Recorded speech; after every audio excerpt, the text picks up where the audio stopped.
I once served a guest takeaway food, claimed I'd cooked it myself, and described it as lightly steamed regional meat patties. I'm sorry, Bob, what was that you just said? It was meant to be a proper sit-down lunch. I'd invited this man round. He was, I suppose, a sort of local inspector. He was checking up on the standards. What standards? Of, well, me. I'd written something quite stern to the council about a missing bench, and they sent a man to have a word. So I thought, best thing to do is to butter him up with a nice homemade lunch.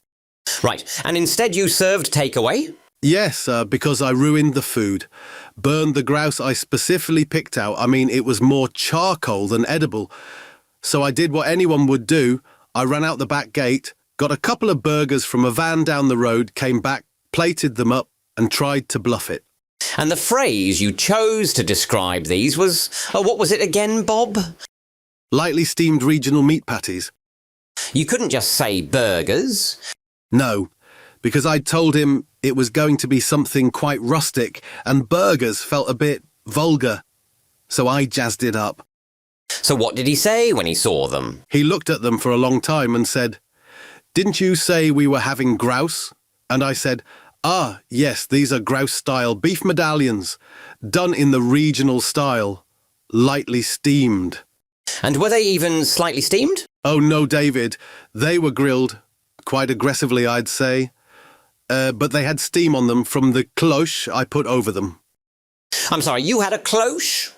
Well, no. It was a Pyrex bowl upside down. Bit of theatre. So he eats it? Yes. He chews for a while, then he says, "This is oddly familiar," and I said, "Ah, well, that's because it's traditional. The flavour notes travel." And he believed this? Well, not entirely. He kept squinting. At one point he said, "This tastes like the burger van by the A Road," and I said, "They use my recipe." I told him I consulted for them. Burger consultant. Occasional patty whisperer. And I'm assuming you'd now disposed of the cremated grouse from your oven during this web of deceit? Well, funny story, actually. Oh, God, Bob, don't tell me it was still in the oven and the kitchen was full of smoke, I assume. Thick with it. Absolute fog bank. My eyes were watering. I told him it was a scented candle. Oak and ash, I think it was called. He nodded, took it in stride. You're telling me you served this man an obviously grilled, possibly still wrapped burger, claimed it was a lightly steamed whatever it was, lied about the smoke, which by now was most likely a towering inferno in your kitchen, and he just sat there and ate his food? Well, not the wrapping.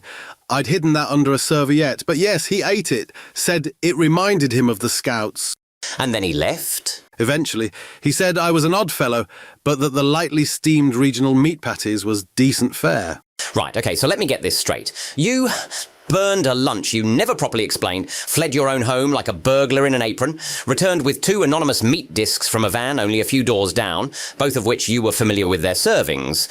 You then went on to serve them anyway as lightly steamed regional patties, which incidentally sounds less like food and more like something you'd find in a Victorian train station, then proceeded to gaslight a council official into thinking that the thick, acrid smoke filling your home was the scent of a luxury candle with notes of oak and moderate singe. All the while, the actual literal gaslighting of your own kitchen was, at this point, an out-of-control blaze. I'm surprised you didn't blame on the Aurora Borealis. And that worked? At no point did he say, "I think I'm in danger." At no point did he question the fact that his host had disappeared, returned with laboured breath and sweating and holding 2 warm foil parcels, and then insisted without blinking that it was a regional delicacy.